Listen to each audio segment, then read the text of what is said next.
Sarah Martinez never expected her morning jog to end in handcuffs.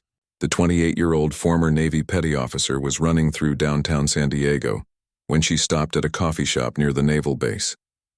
She wore her old Navy PT shirt and had her military tattoos visible on her arms. What should have been a simple coffee run turned into a nightmare when a group of young sailors spotted her. The sailors approached Sarah with suspicious looks. They had heard stories about people pretending to be military members to get discounts and respect they didn't earn. Sarah's tattoos caught their attention immediately. She had an intricate Navy SEAL trident tattooed on her shoulder, along with other military symbols that seemed too detailed for someone they assumed was fake. "Excuse me, miss," one of the sailors said loudly, drawing attention from other customers. "Those are some interesting tattoos you've got there. Where exactly did you serve?" His tone was challenging, and other patrons began to stare. Sarah felt her cheeks burn with embarrassment but kept her voice calm. "I served in the Navy for 6 years," she replied quietly, hoping to avoid a scene. But the sailors weren't satisfied. They began questioning her about military terminology, base locations, and procedures. With each answer Sarah gave, they became more convinced she was lying. Her detailed knowledge only made them more suspicious. The situation escalated quickly when one sailor called the military police. "We've got a stolen valor case here," he announced into his phone. "Some woman is wearing Navy gear and claiming to have served. She's got SEAL tattoos, but we know that's impossible." The other customers in the coffee shop began whispering and taking pictures with their phones. Sarah tried to explain that she had indeed served, but the sailors cut her off. They formed a circle around her, preventing her from leaving.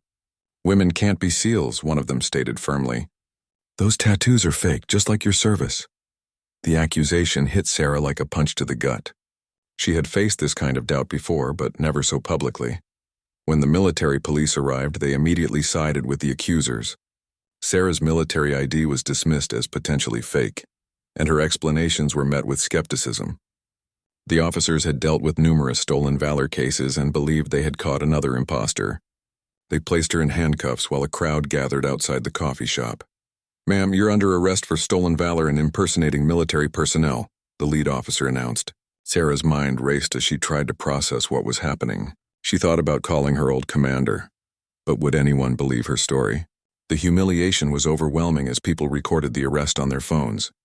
As they led her to the patrol car, Sarah caught sight of her reflection in the coffee shop window. She looked at her tattoos, each one representing a chapter of her military service that few people knew about. These marks on her skin told a story that was classified, dangerous, and absolutely true. But how could she prove it when the very nature of her service required secrecy? The ride to the station was silent except for the radio chatter about her case. Sarah closed her eyes and remembered the day she earned her tattoos, the missions she couldn't discuss, and the brothers and sisters in arms who knew her truth. She had survived enemy fire, classified operations, and years of physical and mental challenges. But sitting in the back of that police car, she wondered if her biggest battle was just beginning. At the police station, Detective Mike Reynolds was assigned to Sarah's case. He had handled dozens of stolen valor incidents and approached this one with the same routine skepticism. Sarah sat across from him in the interrogation room, still wearing her PT shirt and running shorts, her military tattoos clearly visible under the harsh fluorescent lights. "So, Ms. Martinez," Reynolds began, flipping through his notepad, "these sailors say you were impersonating a Navy SEAL. That's a serious federal offense. Want to tell me your side of the story?" He leaned back in his chair, expecting another elaborate lie about military service. Sarah took a deep breath. "I served in the Navy for 6 years, Detective. I earned these tattoos through my service, but I can't discuss the details of my assignments due to their classified nature." Her voice was steady, but Reynolds had heard similar claims before. Every fake soldier had a story about classified missions. "Classified missions?" Reynolds raised an eyebrow. "That's convenient. Look, miss, we've had people claim they were everything from Green Berets to astronauts. Your story about being a female SEAL doesn't add up. Women weren't allowed in those units during your supposed service time." Sarah felt frustration building inside her chest. She understood the detective's skepticism, but the truth was more complex than he realized. "Detective, there are things about military operations that the public doesn't know. I can provide you with my service number, my commanding officer's contact information, and documentation, but some aspects of my service remain classified." Reynolds continued his questioning for 2 hours, asking about basic military knowledge, chain of command, and specific procedures. Sarah answered every question correctly, demonstrating a deep understanding of military life that impressed even the experienced detective. But her knowledge only made him more suspicious. "You've done your homework," Reynolds admitted, "but anyone can study military procedures online. What I need is proof of your actual service, not just good answers to military trivia." He pulled out his phone and began making calls to verify Sarah's claims. The first call was to the Navy Personnel Command. After being transferred several times, Reynolds was told that Sarah's records were flagged with restricted access. "What does that mean?" he asked the clerk on the phone. The response was vague, but suggested that Sarah's service record required special clearance to access. Meanwhile, Sarah sat quietly in the holding cell, watching other detainees come and go. She thought about her teammates from her classified unit, wondering if any of them had faced similar accusations. The secrecy that once protected national security was now working against her personal freedom. Detective Reynolds made more calls, reaching out to various military departments and veteran affairs offices. Each conversation yielded the same result. Sarah Martinez had indeed served in the Navy, but details about her specific assignments were restricted. This was unusual for a routine stolen valor case. As the hours passed, Reynolds found himself questioning his initial assumptions. Sarah's demeanor was different from other imposters he had encountered. She wasn't bragging about her service or seeking attention. In fact, she seemed uncomfortable discussing her military experience at all. The detective decided to dig deeper. He contacted a friend at the FBI who specialized in military fraud cases. "I've got a woman here claiming to have classified Navy service. Her records are restricted, and she's got some serious military tattoos. Something doesn't feel right about this case." His FBI contact promised to look into the matter, but warned that it might take time. "If her records are truly classified, we'll need to go through proper channels. Don't release her until we can verify her story one way or another." Reynolds returned to Sarah's cell with a conflicted expression. "I'm going to be honest with you, Ms. Martinez. Your story is checking out in some ways, but I still can't access your full service record. We're going to have to hold you overnight while we investigate further."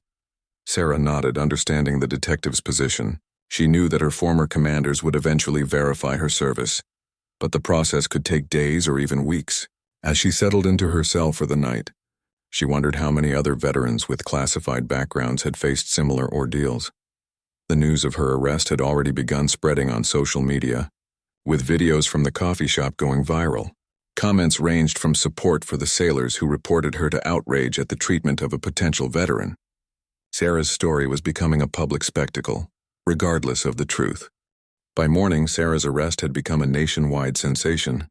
The video from the coffee shop had been shared thousands of times across social media platforms, with hashtags like Dajnar Stolen Valor and Dajnar Fake Veteran trending alongside her name. News outlets picked up the story, framing it as another example of people exploiting military service for personal gain. Sarah woke up in her cell to find Detective Reynolds standing outside with a troubled expression. He held a tablet showing various news headlines about her case. "Ms. Martinez, this situation has gotten much bigger overnight. The media is calling you everything from a fraud to a hero, depending on which article you read." The comment sections of news articles were brutal. People who had never met Sarah were calling for harsh punishment, while others defended her right to due process. Veterans groups were split, with some demanding proof of her service while others warned against rushing to judgment. The story had touched a nerve in American society about military service and stolen valor. Sarah's family began receiving phone calls from reporters and social media messages from strangers. Her younger brother called the police station, frantically asking about his sister's situation. "She served our country," he told Detective Reynolds. "I watched her struggle with nightmares and saw how military service changed her. These accusations are destroying our family." The pressure on law enforcement to resolve the case quickly was mounting. Captain Williams, Reynolds' supervisor, called him into his office. "Mike, the mayor's breathing down my neck about this case. The Navy is getting involved, and we've got protesters gathering outside. We need answers fast." Reynolds had spent the morning making more calls but kept hitting bureaucratic walls. Sarah's service record remained partially classified, and the officials he spoke with were either unable or unwilling to provide details. "Captain, something about this case doesn't add up. I've worked stolen valor cases for years, and this woman is different. Her knowledge is too detailed, too personal." Meanwhile, Sarah's former unit commander, Lieutenant Colonel James Burke, saw the news coverage from his office in Virginia. Burke recognized Sarah immediately and knew the truth about her service. He had been her commanding officer during several classified operations that the public would never hear about. But protocol prevented him from discussing operational details without proper authorization. Burke immediately began making phone calls to his superiors, explaining the situation and requesting permission to verify Sarah's service publicly. "Sir, this woman served with distinction in operations that remain classified. She's being crucified in the media for service she can't legally discuss." The military bureaucracy moved slowly, but Burke's calls were creating ripples up the chain of command. Admiral Patricia Hayes, who had overseen some of Sarah's missions, was briefed on the situation during her morning intelligence meeting. The Admiral recognized Sarah's name and immediately understood the implications. "Get me a flight to San Diego," Admiral Hayes told her aide, "and prepare a secure communication line. This situation requires immediate intervention." The Admiral knew that Sarah's service record contained information that could compromise ongoing operations if made public, but she also couldn't allow a decorated veteran to be destroyed by false accusations. Back at the police station, Sarah was granted a phone call to a military legal assistance attorney. The conversation was brief but crucial. The attorney explained that help was coming, but that the classification of her service created unique challenges. "Sarah, your service record is legitimate, but it's going to take time to navigate the security clearances needed to verify it publicly." Detective Reynolds received an unexpected call from the Pentagon. A military legal officer informed him that Sarah's case involved classified information and that proper authorities were en route to handle the situation. "Detective, I can't discuss specifics over the phone, but I strongly advise you to treat this case with extreme sensitivity until our representatives arrive." The media frenzy continued to grow throughout the day. Satellite trucks lined up outside the police station, and reporters tried to interview anyone connected to the case. The sailors who had initially accused Sarah found themselves in the spotlight, defending their actions while facing criticism from people who believed they had rushed to judgment. Sarah watched the chaos from her cell window, feeling helpless as her life was dissected by strangers. She thought about her fellow service members who had died protecting secrets that might never be acknowledged publicly. The irony wasn't lost on her, that the same secrecy that protected national security was now threatening to destroy her reputation and freedom. As evening approached, Detective Reynolds prepared for what he sensed would be a significant development in the case. His phone had been ringing constantly with calls from military officials, FBI agents, and Pentagon representatives. Something big was happening, and Sarah Martinez was at the center of it all. Admiral Patricia Hayes arrived at the San Diego Naval Base in the early evening, her expression grim as she reviewed classified files during the flight. At 58, she was one of the highest-ranking female officers in the Navy and had personally overseen some of the most sensitive operations of the past decade. Sarah Martinez's name appeared in several of those classified files. The Admiral's aide briefed her on the media situation as their convoy headed toward the police station. "Ma'am, the story has gone international.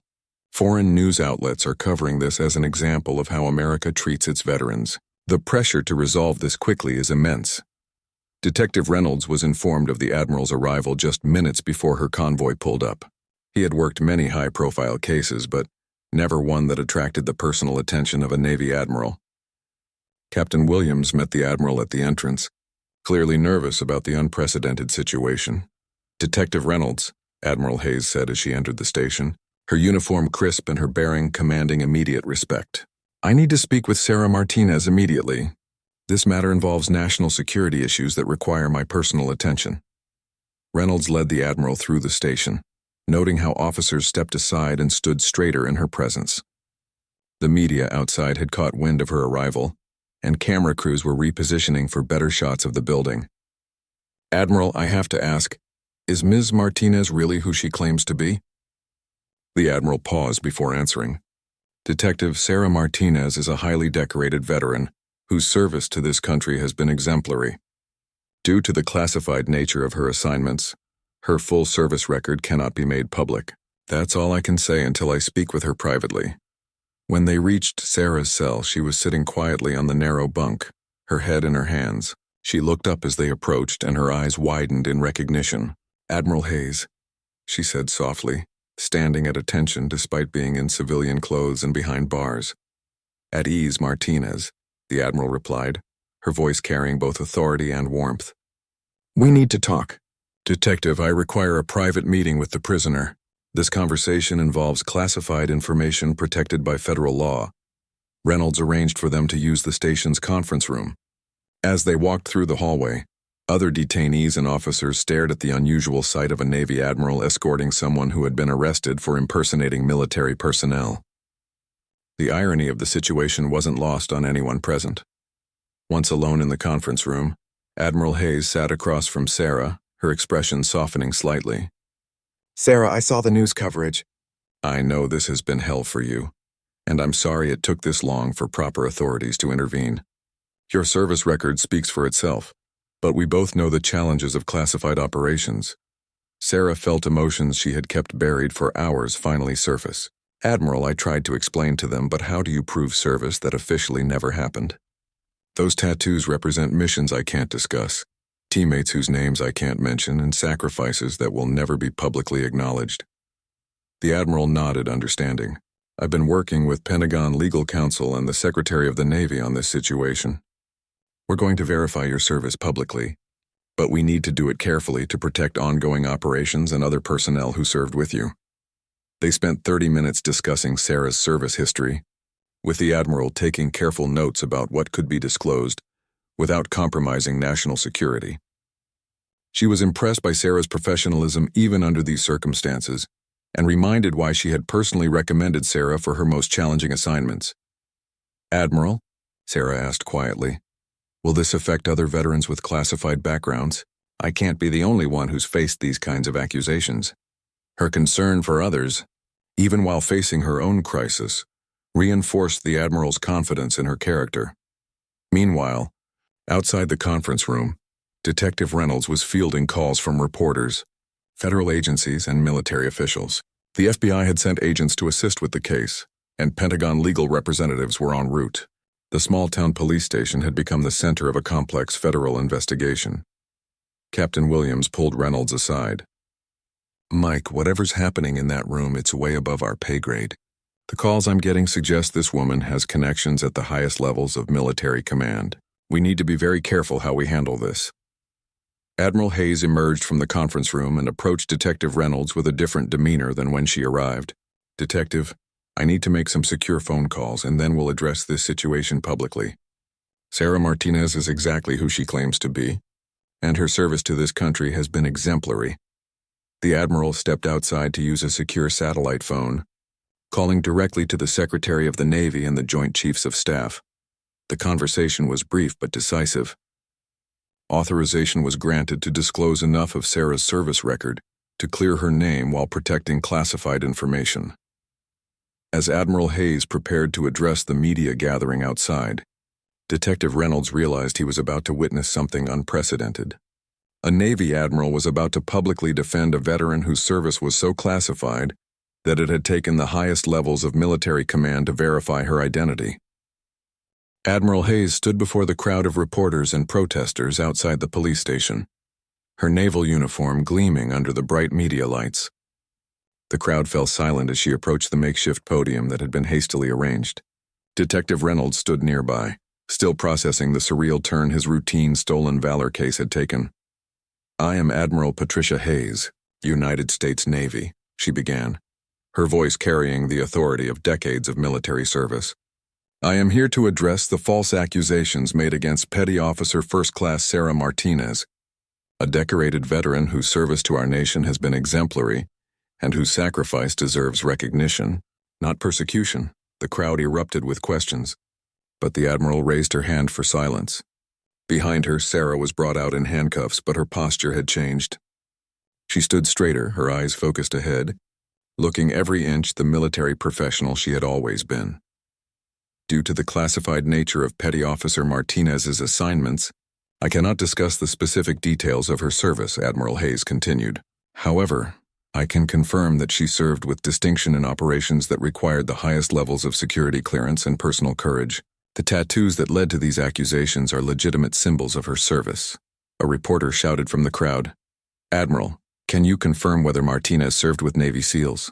The question hung in the air as cameras focused on the Admiral's face. This was the moment that would define not just Sarah's fate, but potentially reveal secrets about military operations. Admiral Hayes stepped closer to Sarah, who was still in handcuffs. "Detective Reynolds, please remove those restraints. This veteran will not stand before her country in chains." Reynolds immediately complied, unlocking Sarah's handcuffs as cameras captured every moment. The Admiral then did something unprecedented. She reached into her briefcase and pulled out a folder marked with various classification stamps. "What I am about to disclose has been authorized by the Secretary of the Navy and the Joint Chiefs of Staff," she announced. Sarah Martinez participated in classified joint operations between 2018 and 2024. The crowd was completely silent now, sensing they were witnessing history. Admiral Hayes opened the folder and began reading from an official document. Petty Officer Martinez served as part of an experimental integrated special operations unit that included personnel from various elite military branches, including Navy SEALs, Army Special Forces, and Marine Raiders. She looked directly at Sarah, who was fighting back tears. This program, which remains partially classified, was designed to test integrated special operations capabilities. Sarah Martinez was one of only 12 personnel selected for this program, out of thousands of applicants across all military branches. The Admiral's voice grew stronger as she continued. "The tattoos on her body represent not stolen valor but earned honor. Each symbol corresponds to classified operations where she risked her life for her country.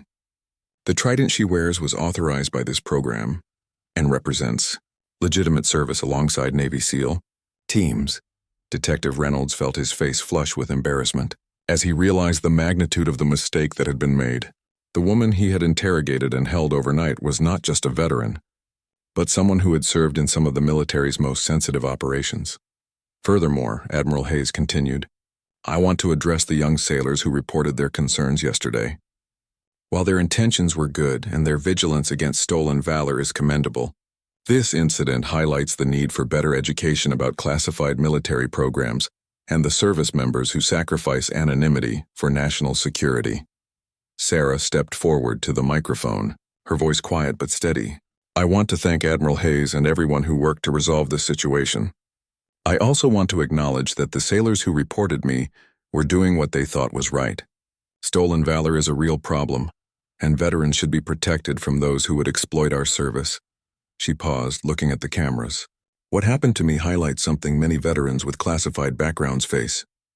We can't always prove our service through traditional means, and sometimes the very secrecy that protects national security makes us vulnerable to these kinds of accusations." Admiral Hayes returned to the microphone for final remarks. "The United States military includes thousands of service members whose contributions to national security may never be fully acknowledged publicly. Sarah Martinez is one of these hidden heroes, and today's events should remind us all that heroism comes in many forms." The Admiral then announced that Sarah would be fully cleared of all charges and that the Navy would be reviewing protocols for supporting veterans with classified service records. She also mentioned that a formal commendation would be added to Sarah's record for her handling of this difficult situation. As the press conference ended, Admiral Hayes approached Sarah privately. "I'm sorry this happened to you," she said quietly. "Your service deserved better recognition than this, but sometimes the most important battles are fought far from public view. You handled this with the same honor you showed in the field." Detective Reynolds approached them both, clearly uncomfortable. "Ms. Martinez, I owe you a sincere apology. I was doing my job, but I should have been more thorough before making assumptions." Sarah graciously accepted his apology, understanding that he had been caught in an impossible situation.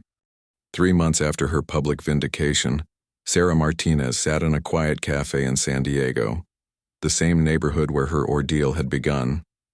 The media storm had long since moved on to other stories, but the impact of her experience continued to ripple through military and veteran communities across the country.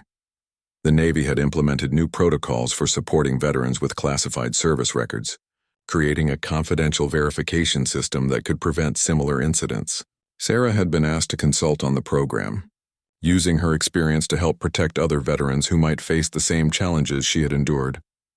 Her story had inadvertently started a national conversation about stolen valor, classified service, and how society treats its veterans.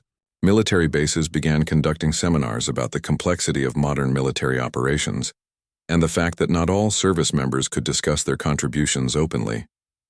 The young sailors who had initially reported her had actually reached out to apologize and learn more about classified military programs. Sarah's phone buzzed with a text message from Admiral Hayes. "Saw your interview on the morning news. You're doing important work educating people about these issues. The Navy is proud of your continued service to fellow veterans." The Admiral had become an unexpected mentor, helping Sarah navigate her new role as an advocate for veterans with classified backgrounds. The legal case had been completely dismissed, and Sarah received a formal letter of commendation from the Secretary of the Navy. More importantly, she had connected with other veterans who had faced similar challenges. A support network had emerged from her experience, providing resources and assistance to service members whose contributions couldn't be traditionally documented. Detective Reynolds had become an advocate himself, speaking at law enforcement conferences about the complexity of military service verification. He frequently told Sarah's story as an example of why thorough investigation was crucial before making arrests in stolen valor cases. The experience had changed his approach to all such cases. Sarah's family had been deeply affected by the public scrutiny, but they emerged stronger and more united. Her brother had started volunteering with veteran organizations, inspired by his sister's resilience and dedication to helping others. The support they received from the community, after the truth came out, restored their faith in people's capacity for understanding and forgiveness. The coffee shop where it all began had become something of a landmark. The owner had put up a small plaque honoring all veterans, with a special note about the importance of not judging others without understanding their complete story. Sarah occasionally stopped by, and the staff always insisted her coffee was on the house. Her tattoos, once symbols of suspicion, had become conversation starters that allowed her to educate people about the complexity of military service.